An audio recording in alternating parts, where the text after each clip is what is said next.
ಲಿಂಗೈಕ್ಯ ವಿರಕ್ತ ಸ್ವಾಮಿಗಳ ಮೂರ್ತಿ ಪ್ರತಿಷ್ಠಾಪನಾ ಕಾರ್ಯಕ್ರಮ ಪಟ್ಟಣದಲ್ಲಿ ಬೃಹತ್ ಬೈಕ್ ರ್ಯಾಲಿ.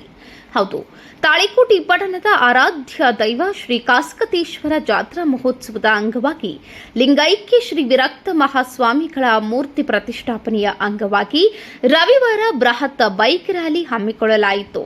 ಪಟ್ಟಣದ ಕೌಟಿಲ್ಯ ಅಕಾಡೆಮಿ ಅಧ್ಯಕ್ಷ ರಾಜಶೇಖರ್ ಸಜ್ಜನ್ ಅವರ ಕುಟುಂಬ ಸದಸ್ಯರು ಭಕ್ತಿಯಿಂದ ಕೊಡಮಾಡಿದ 4 ಅಡಿ ಎತ್ತರದ ಲಿಂಗೈಕ್ಯ ಶ್ರೀ ವಿರಕ್ತ ಶ್ರೀಗಳ ಮೂರ್ತಿಯ ಭವ್ಯ ಮೆರವಣಿಗೆಯು ಬೃಹತ್ ಬೈಕ್ ರ್ಯಾಲಿಗೆ ಪೂಜ್ಯ ಸಿದ್ದಲಿಂಗ ದೇವರು ಶ್ರೀ ಬಸವೇಶ್ವರ ವೃತ್ತದಲ್ಲಿ ಚಾಲನೆ ನೀಡಿದರು. ಅಲ್ಲಿಂದ ನೂರಾರು ಬೈಕ್ ಸವಾರರು ಓಂ ನಮಃ ಶಿವಾಯ, ಶ್ರೀ ಕಾತ್ಕತೀಶ್ವರ ಹಾಗೂ ಶ್ರೀ ವಿರಕ್ತ ಮಹಾಸ್ವಾಮಿಗಳ ಹೆಸರಲ್ಲಿ ಜಯಘೋಷಗಳನ್ನು 4 ದಿಕ್ಕಿನಲ್ಲಿ ಮೊಳಗಿಸಿ ಆರಂಭಿಸಿದ ಬೈಕ್ ರ್ಯಾಲಿಯು ಬಸ್ ನಿಲ್ದಾಣ ಮಾರ್ಗವಾಗಿ ಮಹಾರಾಣಾ ಪ್ರತಾಪ ಸಿಂಹ ವೃತ್ತ, ಶಿವಾಜಿ ವೃತ್ತ, ಕತ್ರಿ ಬಜಾರ್ ರಸ್ತೆಯಿಂದ ಶ್ರೀ ಕಾಸ್ಕತೇಶ್ವರ ಮಠಕ್ಕೆ ತಲುಪಿತು. ಅಲ್ಲಿ ಸಕಲ ಪೂಜಾ ವಿಧಿವಿಧಾನಗಳನ್ನು ಪೂರೈಸಿದ ನಂತರ ಮೂರ್ತಿಯ ಪ್ರತಿಷ್ಠಾಪನೆಯನ್ನ ಮಾಡಲಾಯಿತು.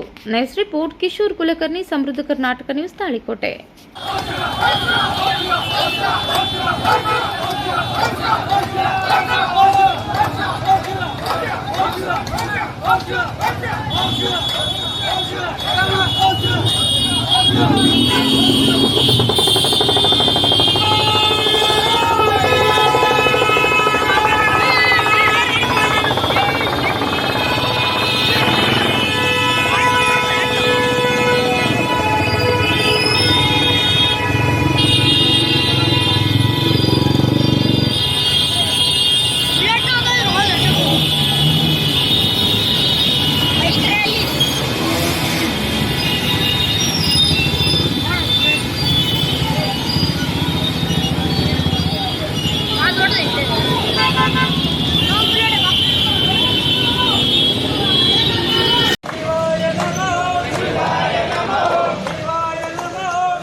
Wah.